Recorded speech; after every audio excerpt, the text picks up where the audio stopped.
Hola, ¿qué tal? ¿Cómo están? Sean todos bienvenidos a un episodio más de Charla VIP. Me encuentro con un invitado súper especial, Lester Blanco, jugador de fútbol profesional. Un aplauso, por favor, señores. Bienvenido. Gracias. Muchas gracias por la invitación. Bueno, mira, antes de empezar la charla VIP de esta noche, te tenemos un regalo. Yo no sé si eres adicto al café o no, hombre. pero bueno, aquí está, mira, Muchas para gracias, que hombre. cuando Me pegaron salga el el clavo. episodio... Soy cafetero, así que Sí, muchas gracias. sabes que la mayoría de todos los invitados que hemos tenido, a todos les gusta el café. No, Hay claro. unos que otros que no. Es algo, pero es que somos algo- salvadoreños, de todo. Sí, más con pan, No se va a ¿verdad? quitar, claro, un pan dulce, pero poquito mejor. Sí, claro, claro. Mira, vamos a empezar a hablar un poco acerca, bueno, de los inicios y desde pequeño a ti te llamó mucho la atención lo que era el fútbol. Sabemos que quizás si hacemos una estadística a todos los niños, a todos los que son, pues, quieren ser futbolistas. Y en lo que va pasando el tiempo, pues ya vamos viendo que nos gusta otra cosa, o muchas veces lo vemos algo imposible. De pequeño, ¿tú vienes de familia de futbolistas o de deportistas o eres el primero ahí? Fíjate que lo del fútbol lo traigo en la sangre. Eso ya es prácticamente de familia. Mi papá fue jugador también profesional en Liga Mayor acá, campeón, estuvo en la historia de Atlético Marte, que es un histórico en el fútbol acá, y gracias a él nosotros como familia somos marcianos. Yo tengo dos hermanos mayores que también fueron jugadores, que también fueron profesionales, jugaron en Liga Mayor en su momento, y pues primos también que jugaron, eso es de familia. Y desde que tengo razón, la verdad yo tengo muchos recuerdos de niño, de que jugaba, de que mi papá tenía una escuela de fútbol, que muchos años yo estuve con él desde pequeño. Nosotros vivíamos en Soyapango, en la Credice, y cuando estaba pequeñito casi que yo vivía a la par de la cancha. Yo me iba pequeño, descalzo, a jugar, y gracias a Dios nací con ese don, igual que mi papá, y siempre mi objetivo y meta es superar lo que mi papá había logrado en el fútbol, porque él ganó muchos títulos también, y al final, gracias a Dios, superé con creces eso, y la verdad que cumplir los sueños que yo me iba poniendo, los objetivos que yo me había trazado en el transcurso de la carrera, y pues hasta el día de hoy me siento bastante orgulloso a pesar de las derrotas, de los triunfos. Siempre es uno agradecido más que todo con Dios por permitirme llegar hasta el día de hoy como estoy, y haber logrado esa carrera que, contado los dedos, tal vez un salvadoreño lo pudo haber hecho. Sí, claro. Y aparte de eso, que también también tus hermanos, o sea, tenías como que también seguir el ejemplo de ellos, ¿verdad? No, y eso me ayudó, en la infancia me ayudó, porque créeme que cuando nosotros estábamos niños, no éramos muchos de juguetes. Nuestro juguete era la pelota. La Y pelota. somos tres. Y los tres futbolistas, el problema de nosotros era que siempre quebrábamos algo. Entonces, gracias a Dios, tuve una vida así, una convivencia muy buena con mis hermanos, que también yo fui aprendiendo. Yo fui al estadio también como aficionado de niño, siguiéndolos a ellos. Y la verdad que esas experiencias de niño me dieron fuerza para poder hacer la carrera que tengo. Y en algún momento tu papá se te acercó y te dijo, hijo, ¿de verdad tú te quieres dedicar a esto? Él me dejó porque él sabe lo que es por su carrera, por lo que fue. Además es un entrenador, él siempre ha sido entrenador, más que todo ha formado muchos jugadores, en los cuales también otros que han jugado en Liga Mayor. Entonces, vio el talento, porque uno nace con el talento. Al final uno trabaja ese talento. Entonces, él me ayudó, me apoyó. Tenía ese entrenador personal que muchos no lo tienen, que gracias a Dios yo lo tuve, que por algún momento yo sentí que hacía un buen partido, pero él me decía que me hacía falta esto, aquello. O sea, tratando de perfeccionar esas cosas, y al final, hasta el día de hoy, en el camino que lo he tenido, él me ha acompañado. O sea, incluso tuve el privilegio de porque lo llamo como fue un sueño para mí de poderles dar la oportunidad de que ellos salieran de El Salvador, de que cruzaran el charco y fueran lejos, y tuve la oportunidad de tenerlos conmigo en Tailandia. Estuvieron un lapso de tiempo, me vieron jugar, ver otro diferente mundo, otra vida, otro fútbol. Y gracias al fútbol, primero gracias a Dios y al fútbol que me dieron esa oportunidad, que pude darles esa oportunidad de ver cosas que quedan al final para toda la vida. Sí, y la ventaja de que, bueno, aparte de tu mentor era tu papá y él sabía, aparte de pues él ya había estado involucrado en todo eso, entonces él ya sabía un poco todo Sí, el mundo claro. del deporte. Es una ventaja que yo siempre agradecí y agradezco a Dios, porque no todos tienen esa oportunidad. Y la verdad que él sabía lo que es estar en mis zapatos y sabía cómo actuar, y al final siempre tenía su consejo para saber qué hacer o qué decir o cómo hacer. Y ya cuando empiezas a jugar en el mundo profesional, ¿cómo fue esa sensación? Porque una cosa es estar pues sentado viendo un partido, otra cosa es estar ahí, ¿verdad? Fíjate que yo desde muy niño siempre fui bastante ambicioso de querer algo. Me recuerdo que íbamos más que todo con mi hermano, yo soy el menor de 3, entonces el que me sigue, el mayor, íbamos juntos a entrenar, o sea, la diferencia tal vez son 3, 4 años con él, entonces yo iba con él o a veces me metía con él ya era mayor, entonces tuve la oportunidad de un equipo de tercera división, en ese momento la Universidad Nacional, que estaba en tercera división, entonces yo iba a entrenar con ellos, ya mayores, ya de 20, 25, y yo apenas 15 años. Entonces yo tenía ese carácter hasta el día de hoy, de que no tenía temor de poder jugar o chocar contra personas ya mayores, ya con otra corpulencia física. Y se me dio esa oportunidad, lamentablemente por las reglas para mí absurdas de nuestro fútbol. No pude yo jugar por mi edad, porque era menor de edad. Entonces, porque hay un límite de edad, en ese entonces, no sé si hasta el día de hoy está, de que solo aceptaban de 16 años para arriba. Yo tenía 15. Y ahí es donde yo parto, que mi papá me ayuda, gracias a sus amistades, a poder irme a un equipo de segunda división, donde todavía hay jugadores mayores, con más malicia, mayores de 30. Y ahí creo que fue mi base de aprendizaje, a saber tener carácter, a saber no amedrentarme por jugadores más grandes que mí y tener esa personalidad que hasta el día de hoy la tengo. Y fue así como yo debuté a mis 15 años, recuerdo, en Atlético Marte, que estaba en segunda división, donde tuve muchos compañeros que pues jugaron en la Liga Mayor en ese entonces, o unos que también estaban jóvenes y que también lograron llegar a la mayor. Y eso a mí me dio un impulso, carácter y fuerza para ser más ambicioso, de querer más, de no solo querer estar en segunda división, primero de jugar, después de querer meter goles, después de querer buscar un campeonato y luego después de ascender para primera división. Siempre me tracé objetivos que me dieron esa pauta y ese inicio de carrera que me dio ese impulso hasta el día de hoy. Y aparte de eso, pues sabías que pues tenías a tu papá, a tus hermanos que también pues estaban ya encaminados en el fútbol, y creo que ibas aprendiendo un poco acerca de ellos, ¿verdad? Sí, para ese momento fue así siempre. Mi papá iba a los estadios, me veía, o me veía en televisión cuando podía, igual mis hermanos. Siempre me decían que algunas cosas debía de cambiar, o hacer esto, o hacer aquello. Y eso fue lo importante, creo yo, que en cierto momento, más en esas edades, que uno está joven, que piensa que todo lo puede, que uno dice que no, yo tengo la razón, a veces eso es importante, y al final el que escucha consejos llega viejo, ¿verdad? Entonces eso es bastante importante para poder tener éxito y tratar de lograr llegar lejos. ¿Y algún recuerdo que tengas de pequeño?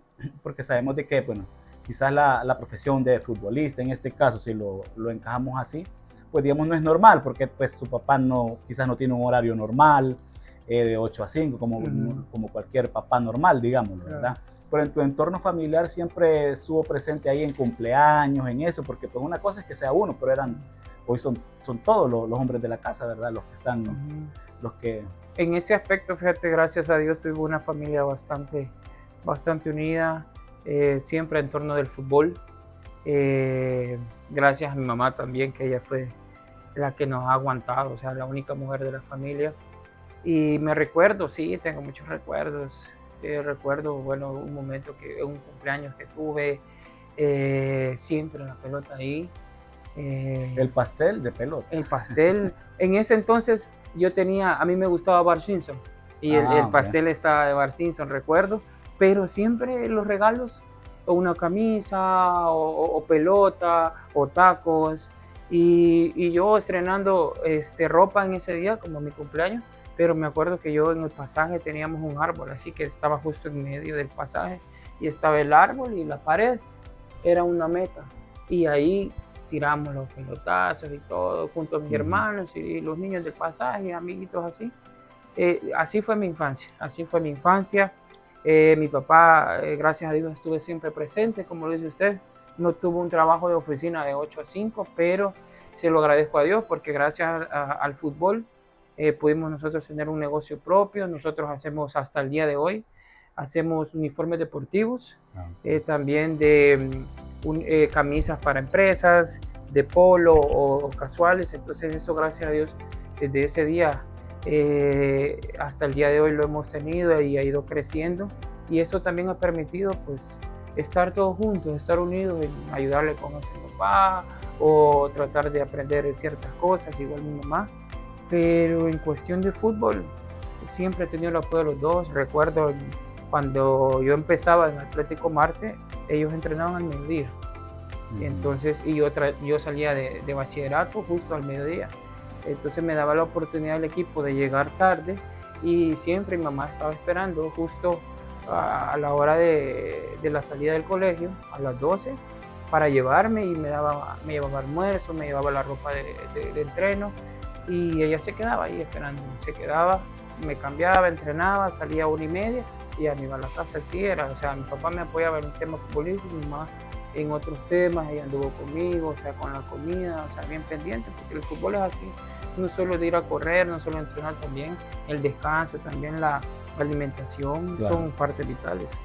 Sí, así como tú mencionas de que pues tu papá tenía una labor y también tu mamá, y aparte de lo bueno también es que pues creo que cuando uno emprende un negocio hace que la familia también permanezca unida, y es algo que quizás muchas veces no se puede, ¿verdad? Por diferentes circunstancias.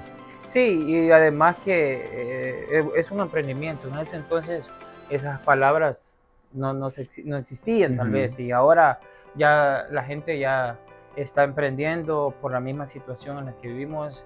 Y te lo digo, uno como futbolista, yo lo viví, uno no tiene prestaciones, uno nada más firma un contrato de préstamo de servicios, pero uno no está asegurado, uno no tiene prestaciones para poder sacar, digamos, un mueble en algún almacén o algún préstamo con un banco. Es muy difícil, uno tiene que mostrar ciertas garantías que tal vez alguien empleado tiene esa seguridad o facultad para mostrar, y que sea más fácil. Entonces uno como futbolista hay que rebuscarse, hay que tratar de ver de qué manera hay que salir adelante. Y eso es lo bueno, que pues junto a mi familia, no solo mi papá, porque eso fue junto con mis tíos en aquel entonces, que ellos empezaron ese tipo de negocios, y de ahí con el tiempo se fueron separando, también cada quien con su emprendimiento, siempre de uniformes deportivos,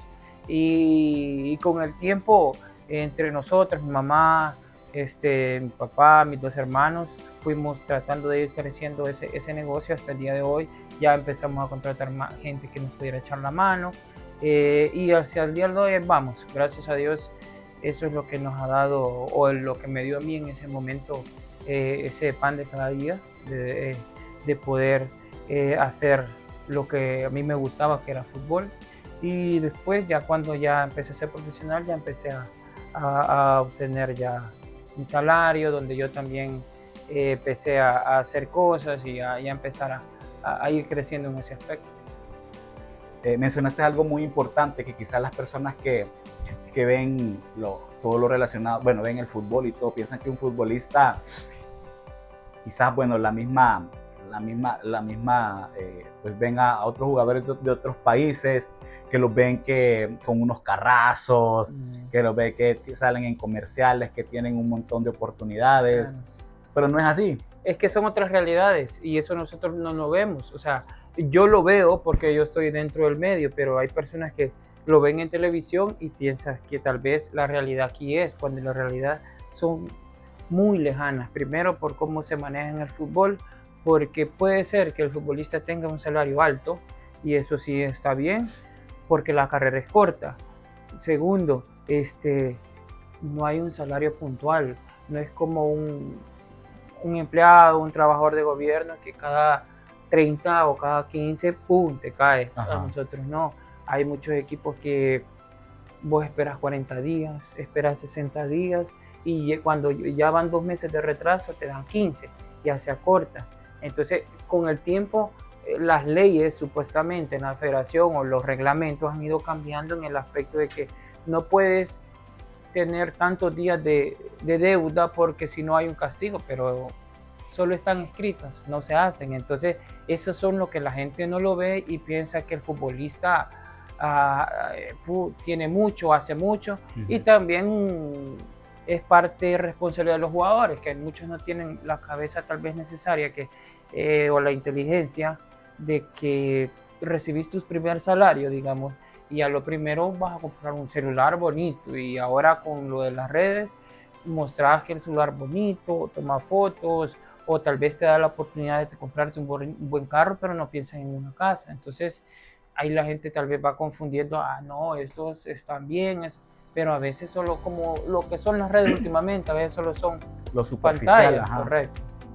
Y digamos en tu caso, empezaste desde joven, digamos, ya jugando fútbol profesionalmente y todo. ¿Cómo controlaste eso? Sabemos de que pues uno joven piensa que nunca se va a enfermar, que nunca se va a lesionar, y quizás cuando recibes una cantidad moderada de dinero, pues piensas de que, no, con eso le pago a todos mis amigos la salida de noche y todo. ¿Cómo controlaste eso?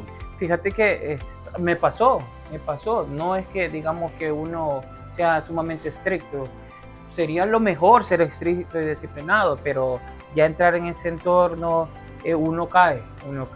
Al principio, gracias a Dios, tuve ese freno de mi mamá y mi papá que me ayudaban y me decían, y también yo tuve desde el primer día hasta el día de hoy, siempre tuve eso en la cabeza, todo lo que yo perciba, una parte siempre va a ser para mis padres, siempre, claro. Eso en todo momento y hasta el día de hoy lo he hecho. ¿Por qué? O sea, por mi agradecimiento por todo lo que han hecho por mí. Eso en parte me ha ayudado. Y segundo, sí, claro, como decía, yo tuve mi salida, yo tuve con mis amigos que yo tal vez me invitaba, pero también me controlaba en ese aspecto. Tal vez también tuve la oportunidad de mi papá y mi mamá, mira, antes de pensar un carro, pensé en una casa, y así fue como hice. Y pensar en hacer esto, en tratar de guardar o por cualquier situación, y siempre trataba de ayudar tanto como el negocio, de darle un poquito más de capital o algo para poderlo irlo creciendo y también de ayudarles a ellos. Entonces esas son las cosas que también me ayudaron a frenar ese ímpetu. Además que cuando yo iniciaba no estaba tanto de lo de las redes que para mostrar o algo, sino que era más que todo como era antes. Era más que todo, si vos ves a alguien pero en persona, no tenías nada en redes ni nada de eso, no tenías a qué vas a ir a mostrar o no vas a tener esa vanidad. Si te miraban ya en un carrazo, pues ya era así. Sí, ya era así. No era necesario. Y no era porque vos lo querías enseñar, exacto, sino que te pasaba. Entonces no era esa vanidad como la que puede existir ahora, una vanidad de una vida diferente. Entonces eso a mí me ayudó, y además a tener responsabilidades, pues a saber qué debo de pagar. Gracias a Dios yo me pagué la universidad. Yo no paré con el estudio, porque eso también fue un consejo importante de mis padres, terminar mi colegio. ¿Qué estudiaste? Estudié licenciatura en mercadeo, entonces ya mi carrera la terminé y todo eso, ya soy licenciado y todo. No solo quedarme con el fútbol, sino que la educación también te abre, además de la experiencia que he tenido en otros países, con otros idiomas, con otras personas que te abren la cabeza, también el estudio te ayuda hasta cómo expresarte, cómo escribir. O sea, hay muchas cosas que que te abren puertas, ¿verdad? Entonces eso te ayuda también a mirar las cosas diferentes. Sí, no, y aparte de eso también que, pues, qué bueno que tus padres también te exigieron de una u otra forma el que terminaras una carrera, porque muchas veces uno está viviendo el sueño y uno piensa que ese sueño va a ser eterno, ¿verdad? O que va a ser siempre, ojalá que así fuera, pero tú mismo comentas de que el fútbol tiene como hasta cierto punto, ¿verdad? Sí, claro. Entonces uno tiene que aprovechar al máximo eso también, pero también pues no dejar atrás el estudio, que creo yo que para una u otra cosa siempre nos va a ser bueno, ¿verdad? Sí, fíjate que con eso del estudio, yo al principio cuando iniciaba siempre mi mamá era la que más me exigía, meterte en la universidad. Yo me pagué la universidad, tal vez en unos inicios que ellos me exigían, pero después yo sentía no, yo debo seguir. Yo al principio, mi carrera me tardé en tener el título porque en esos entonces no había nada virtual. Entonces para mí era muy complicado. Por ejemplo, a mí me tocaban clases de 6 de la mañana a 10 y me tocaba viajar tipo 12 para Metapan, porque ahí en ese momento jugaba Metapan. Y me tenía que regresar de Metapan para el siguiente, venía regresando a las 8 de la noche y tenía más lugar para poder volver a las clases en la mañana y de irme, y me tocaba así. Entonces tuve un momento así, era cansado, pero de ahí empecé el tema de la selección y todo, ya se me complicó. Hasta que ya empezaron a ver la carrera virtual, me metí virtualmente y de ahí no paré. Estudié en Ecuador, estudié en Costa Rica, estudié en Guatemala, siempre iba con mi computadora. Ya no era que nadie me obligaba, sino que lo hacía por mí, porque sé lo que bastaba, sé lo que quería. Tengo anécdotas de que a veces en Tailandia me tocaba a mí, por ejemplo, a vos te daban un examen que hasta tal hora lo tenías que hacer. Entonces llevábamos 13 horas de diferencia. Y si aquí era a las 9 de la mañana, allá era a las 10 de la noche. Entonces, ¿qué me tocaba hacer? O a veces me tocaba viajar con el equipo en bus, unas distancias algunas veces más o menos largas, o en avión, y me tocaba andar siempre en la computadora. O sea, tengo fotos, tengo videos en los cuales yo voy haciendo el examen y en un bus. Entonces, son cosas que cuestan, son sacrificios, porque sí, uno tiene que estar concentrado en lo que estás haciendo y lo que vas a jugar y todo eso, pero no tengo que dejar eso a un lado. Si ya lo tengo y es una responsabilidad, empiezo yo a tratar de estudiar y todo y concentrarme en eso y luego ya empezar en el fútbol. Entonces, son cosas que de la mano las he llevado y gracias a Dios he podido conseguir tanto mi título como seguir la carrera. Bueno, mencionaste Tailandia. ¿Cómo fue ese acercamiento? ¿Cómo fue esa oportunidad que te llegó? Cuéntanos. Fíjate que en el tema del fútbol se maneja con agentes. Te explico así medio rápido. A veces, ahora es más fácil porque hay más tecnología que pueden ver, pero antes cuando iniciaba uno hacía sus videos de las mejores jugadas, de que uno tomaba, le pagabas a alguien para que te editaba, pedías videos tal vez a algunos canales de los partidos y ahí ellos editaban todo. Ahora es más fácil porque ahora por las redes vos recopilas los videos y los subís a tu red social, Instagram o a tu canal de YouTube, y eso sirve con un link de YouTube mandar a esos tipos de agentes. Es como un tipo casting, digamos. Exacto, como tipo casting. Es como que mandes tu currículum. Es un currículum con tus videos, tu edad, cuántos juegos has jugado. Entonces, la llegada a Tailandia surgió más o menos tipo así, pero con la ayuda de otros jugadores. ¿Por qué? Porque ya han habido jugadores salvadoreños que habían jugado en esa liga. Entonces, hay muchos agentes que empiezan a buscar jugadores por todos lados. Entonces te imaginarás el amplio mercado, claro, y la competencia que puede haber para poder elegir a uno. Entonces, pero por recomendaciones te da un plus o te ayuda, o sea, por si ya conoces a alguien. Entonces me surgió de la nada un compañero que había jugado conmigo. Él había estado en Tailandia un par de años atrás y había estado su temporada y le habían preguntado por mí, porque quizás habían visto mi video por medio de otra gente, porque a veces se pasan esos currículums. Entonces, y me preguntó, fue para finales del 2019, y yo estaba libre en ese entonces. Ese es otro tema, que si vos tenés contrato con otro, en nuestra realidad es muy difícil que venga un equipo y te compre, porque así es, cuando tenés un contrato, viene un equipo, yo te quiero, te compro, y el equipo que tiene tu contrato, ok, dame $25,000 y te lo doy. Aquí es muy difícil porque somos salvadoreños, y en el tema del fútbol El Salvador es muy pequeño, es demasiado pequeño.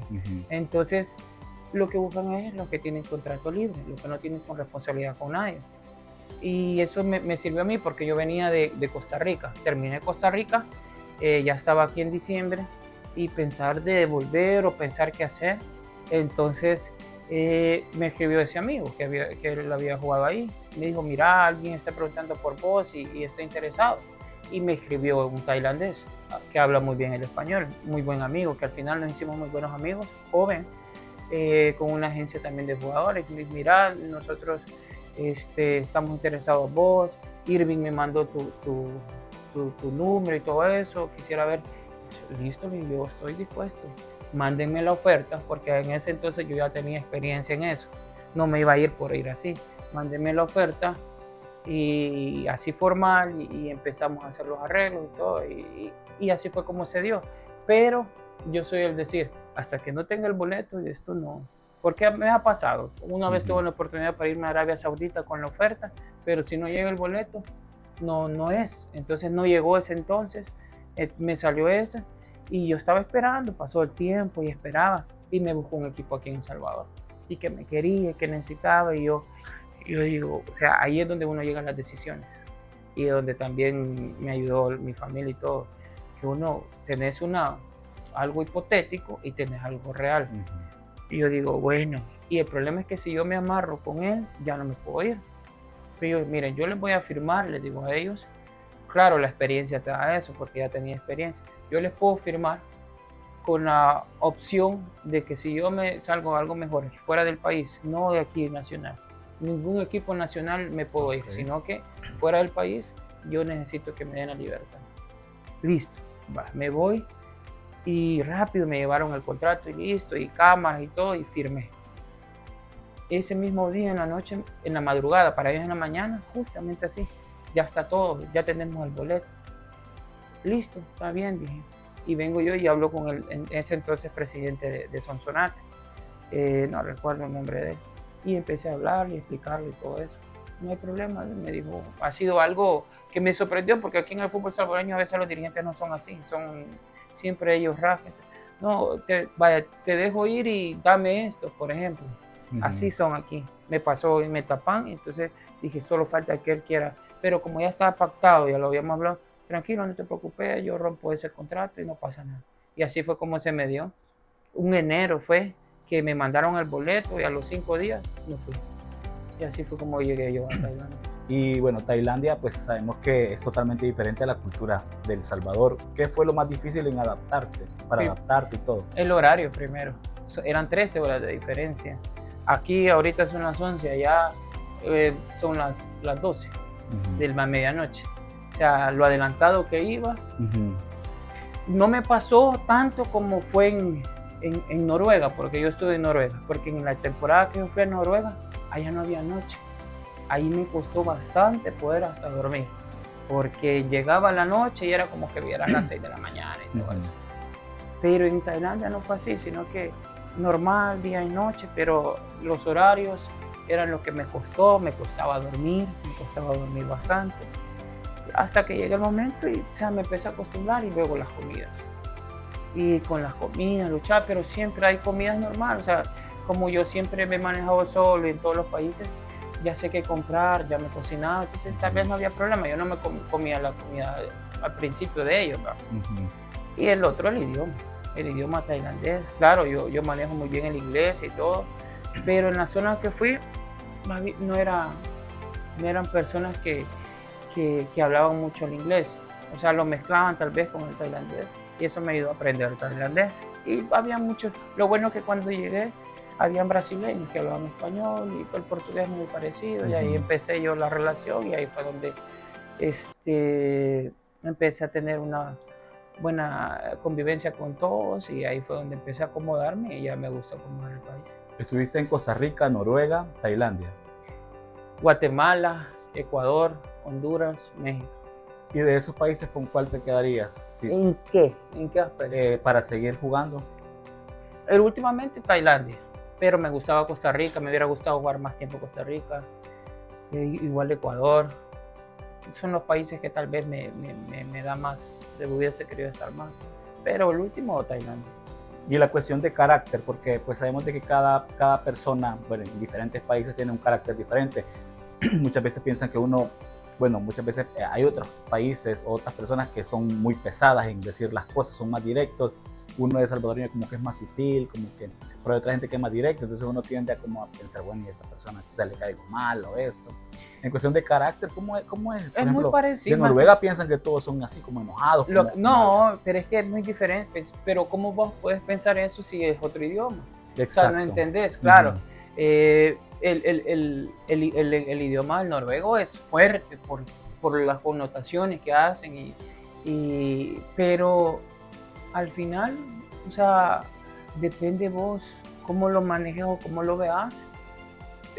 Vas empezando a tener una consideración de cómo es. Entonces, en Centroamérica, aquí Costa Rica, Guatemala, somos muy parecidos, cambian en algunas cosas, lo que cambia bastante significativamente es la forma como te ven. No te digo que te vean de menos, sino que saben que sos salvadoreño. Por ejemplo, en el fútbol, que sos tico, y Costa Rica es los mejores, si no el mejor en fútbol en Centroamérica. O sea, claro, el fútbol es más profesional, el dinero es mucho más, los estadios son mejores. Entonces, ahí es donde se ve la diferencia. O sea, vos ves lleno de publicidad, jugadores con marcas. Aquí no se ve eso. ¿Por qué? Porque el fútbol no es bien visto, no es vendido, no está bien, no hay buen marketing para el fútbol. Y por eso las empresas no se quieren meter, porque claro, han habido situaciones de dirigentes que alejan a la empresa privada, cosa que en Guatemala, cosa que en Honduras, cosa que en Costa Rica no se ve mucho. Claro, hay gente que lo hace cosas mal, pero es mínima. Entonces, eso es lo que cambia en cuestión de culturas, pero de ahí que sienta así, no, en ningún país sentí eso. Comentabas de que pues aquí en El Salvador hay muchos limitantes, digámoslo así. ¿Por qué crees tú? Por las malas decisiones o queremos ver dinero bien rápido. Aquí hay que ser honestos en cualquier aspecto. El fútbol da mucho dinero. Si uno lo sabe manejar, da mucho dinero no solo al que está involucrado directamente, sino también indirectamente. Un caso reciente, te voy a dar un ejemplo. Como hemos visto Guatemala, ahorita que están jugando la Copa de Oro, y he visto muchos videos de la gente cómo se une como país cuando hay un triunfo. Eso es lo que hace el fútbol. Lo que pasó en Costa Rica en el Mundial 2014, cómo se llenaron la gente en las calles, cuánto. Pero vos me preguntás, ¿pero y cómo el fútbol hace dinero con eso? Mucho. Económicamente a un país lo levanta. ¿Cómo? La señora de la esquina que vende panes, con tanta gente que pasa ahí, le va a comprar todos esos panes. La señora que hace vinchas para que diga cosas, vende todas esas vinchas. Entonces ahí vas viendo que la gente va vendiendo, hasta ahora los de los parqueos, que la gente que por parquear, o sea, va generando esa economía y vamos ganando todos. El que es el personaje directo, como los jugadores, los dirigentes, el indirecto, como las familias de los jugadores, las personas que están detrás de eso, las que trabajan para la federación, las que trabajan vendiendo, las que trabajan para el estadio. O sea, hay muchas personas que saben dónde poder ir a vender o algo y generar. Y eso es lo que hace el fútbol. En cambio, si el fútbol está mal, pasa lo que nos está pasando. No llega gente al estadio, un equipo no genera dinero, vive más que todo de los patrocinadores, de algunos de los pocos que quedan. No hay esa gestión de marketing para poder ver cómo podemos hacer para tratar de que venga gente. O sea, no hay un trabajo de mercadeo para saber cómo está por lo menos el departamento. Por ejemplo, digamos Águila, que es San Miguel, para saber preguntar, un estudio de mercado de saber qué es lo que hace falta para poder ir al estadio. o cosas así. O sea, la falta de dirigentes con visión no las tenemos, sino que yo, en mi opinión, yo digo que tenemos más patronos que dirigentes, que se hace como yo digo y punto. Y que yo quiero a él porque yo sé cuando no sé de fútbol. Tal vez yo sé, mi ámbito es de tal vez empresario o algo, pero a la hora de tomar decisiones no me compete a mí porque yo no sé. Entonces, aquí nos falta directores deportivos, porque el fútbol lo tiene. ¿Qué hace el director deportivo? Es el que está con la dirigencia en decirle el por qué contratamos a este, el por qué no, porque sabe de fútbol. Entonces, eso no lo tenemos. Aquí el dirigente contrata. O el hijo del dirigente meten al equipo, o este es amigo de aquel, metámoslo, y se le quitan espacios a jugadores humildes y todo que pueden ayudar y crecer, pues. Y al final, los resultados son estos, los resultados son los que estamos viendo ahora. Hay mucho ataque contra la selección, usted va al estadio para poder ver que nos vaya mal, y hay mucho, pero también se ha permitido por los dirigentes, por la Liga Mayor, por los jugadores también. Entonces, 10 años ya para atrás hemos venido así en picada. Cuando vemos a Guatemala que estamos a la par, cómo ha hecho las cosas y cómo las está manejando. Yo estuve jugando en Guatemala y sé cómo se juega y sé cómo ha ido cambiando. O sea, las canchas de Guatemala es algo primordial en el fútbol y nosotros no los tenemos. No tenemos un estadio Barraza que no tiene luz, que a la orilla de la cancha el zacate llega hasta acá. O sea, no es fútbol profesional, nada más es fútbol. No se le puede llamar profesional. O sea, eso es lo que los dirigentes no tratan de trabajar, no tratan de ver una mejora, condiciones para todos. O sea, al final son inversiones que tal vez no lo vas a ver ahorita, es a largo plazo, pero lo ven como gasto. Entonces, esas son las cosas que no dejan avanzar este fútbol, que nos tienen como ahorita, y creo que vamos a seguir por la misma manera. Mientras no haya un cambio, sí, mientras rotundo. No se cambie más que todo la mentalidad, no se hagan las cosas como se deberían de ser, porque a veces es mucho que ve el orgullo, o porque yo mando y este es mi equipo y hago las cosas así, o te dejas escuchar por gente que tal vez tampoco sabe, y eso pasa. O sea, a veces agarran alguna represalia contra vos por si vos dijiste algo en algún medio, que me ha pasado, porque yo así soy. Yo siempre digo las cosas como son, directas. Gracias a Dios he tenido mi carrera. Muchos jugadores no dicen nada. ¿Por qué? Porque hay represalias, porque te pueden quitar, porque te tienen amarrado en el aspecto que sigue esto, y dicen, entonces por eso no avanzamos, porque tampoco hay jugadores que se unan, no hay unidad.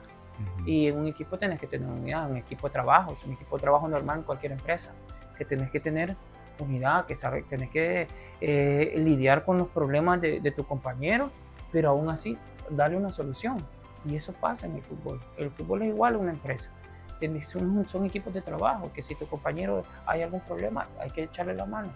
Y si no es uno, es el otro. Y así es, pero aquí es muy difícil. Es muy difícil porque al final cobra el que tal vez es más amigo del dirigente como jugador en algún aspecto, o el que está más cerca, o el que le cuenta todo. Y no es así, pues no es así. Al final todos están jugando el pan de la familia. Y si, digamos, vos cobras y yo no, vos vas a andar bien, pues, o sea, pero yo voy a estar con eso en la cabeza. Y la psicología es muy importante en el fútbol, demasiado importante. Tampoco le damos importancia, porque no hay ningún psicólogo deportivo, ningún equipo. Ni la nutrición, no hay ningún, no sé, ni uno tal vez, o uno me atrevería a decir que tal vez tengo un nutricionista, pero lo dudo. Y cuando yo estuve en selección, que fueron 7 años, jugué para 3 eliminatorias para mundial, no existía nutricionista, cosa que es más en una selección importantísima. Entonces, esos son temas larguísimos de los que te puedo decir, y que hay muchos problemas que no nos dejan avanzar.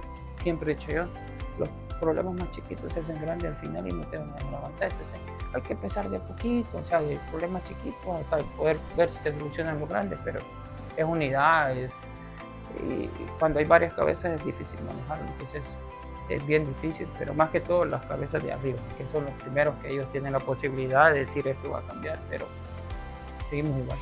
¿Y cómo ves la juventud ahora, en cuestión de fútbol en este caso? No sé si has tenido la oportunidad como de repente salir a ver a niños entrenar, niños que todavía sueñan con ser futbolistas. Sueños los niños siempre van a tener porque es lo que ven en televisión, es lo que vemos, pero vemos otras realidades. Eso depende de los padres también, pero si el niño tiene talento y es de apoyarlo, se busca la manera. Hoy hay muchas academias de muchos exjugadores, bueno, compañeros míos también, que se pueden formar.